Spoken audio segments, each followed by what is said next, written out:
So now we're looking at curl and divergence. So these are two new operations that are very useful in doing vector calculus. They can provide information about how a vector field behaves. So let's start with the curl. We have the curl, so given a vector field, F equals P times unit vector I plus Q times unit vector J plus R times unit vector K.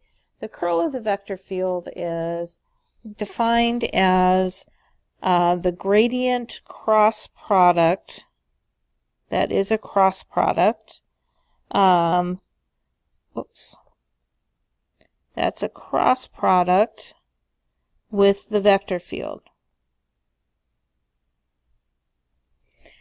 where del is the gradient operator. So keep in mind that this is the vector partial with respect to x, partial with respect to y, partial with respect to z, and we will be applying that to our vector field. So let's go ahead and take a look at what this might look like. So what I have here are a couple of vector fields, and we're going to go ahead and find the curl of each of them. So we said we wanted to find the curl of our vector field F. Now remember that the curl is a cross product, and cross products only exist in R3. So when I look at this vector field F, and I see that it's written in ijk form, I see cosine xyi plus sine of yz j plus, and there's nothing there, so I have to infer, since I'm being asked to find the curl, I have to infer that there is actually a plus. Oh my gosh, why won't this behave? Let's try that again. That there is a plus 0 unit vector k. So when I write it in component form, and which is my preferred form, it looks like that. So we're going to do the curl. So this is gradient cross product with F. So let's go ahead and set that up. We'll have our I, J, and K at the top. We'll have partial with respect to x, partial with respect to y, and partial with respect to z in our second row. And then in our third row, we put the components of our vector field. So cosine xy and sine of yz. And then the 0 for the third component.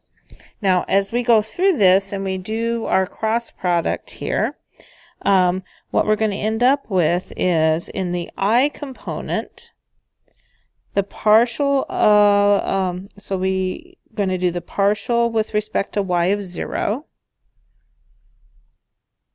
minus the partial of sine yz with respect to z.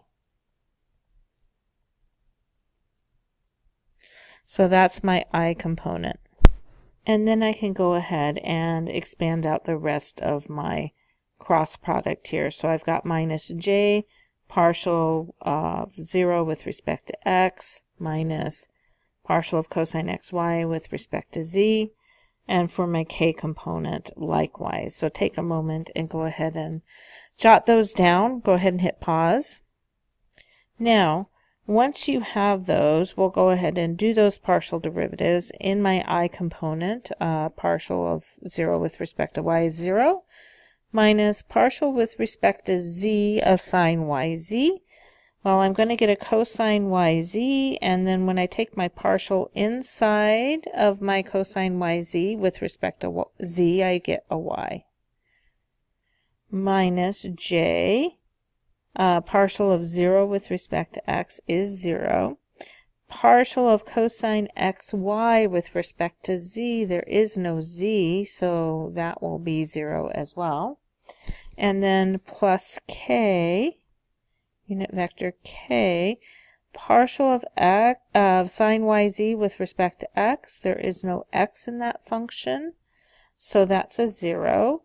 And then minus partial with respect to y of cosine xy. We can do that.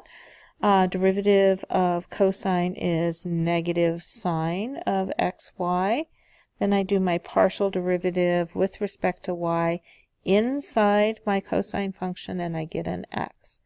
So what I end up with here is a negative y cosine yz times unit vector I. Let's see, this is minus and a negative, so that will be plus x sine of xy unit vector k. And so what we have down here is the curl of our original vector field. So let's move on, and we had two vector fields to look at. Now we have vector field G. So I've gone ahead and written G in component form. So we're ready to go ahead and find its curl. So let's take a moment and set that up. So we've got our curl determinant set up. We have our gradient operator cross product with vector field G. So I've got my ijk up at the top. I have my partial derivatives, partial x, partial y, partial z in the second row, and then the components of my vector field G.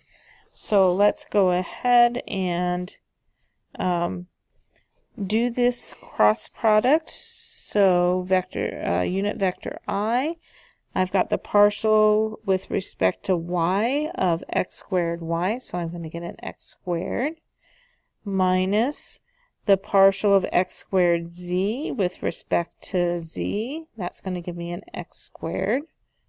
Oh, that's going to be 0. Minus j. J, I'm going to have the partial with respect to x of x squared y, so that is 2xy. Again, partial with respect to x of x squared y, minus, now I'm going to do the partial with respect to z of 2xyz. Partial with respect to z of 2xyz is just 2xy. That's going to be 0. And then unit vector k. Unit vector k, I'm going to have the partial with respect to x of x squared z.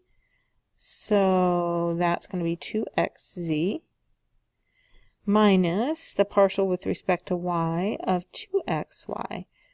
Partial with respect to y of 2xy is going to give me 2xz. Oh, this is very interesting. Notice that I have 0i minus 0j plus 0k, or simply the 0 vector. Now, because that is a 0 vector, that implies for us that G, vector field G, is conservative. So since G is conservative, now there's an interesting property. If the curl of a vector field is the 0 vector, that implies that the vector field is conservative. And likewise, if I know that a vector field is conservative, if I know that ahead of time, that implies that its curl is going to be the 0 vector. So just a moment to recap why we're interested in the curl. The curl is associated with rotations and points in the direction at which there is maximum swirling or maximum rotation. So that's why we're interested in the curl, is because it helps us understand rotational behavior of mediums that have vector fields associated with them. Notice that a particle in a fluid tends to rotate about the axis that points in the direction of the curl. That's why this is so very important to us. And the magnitude of that curl vector is a measure about how quickly the particles or the point rotates around that axis.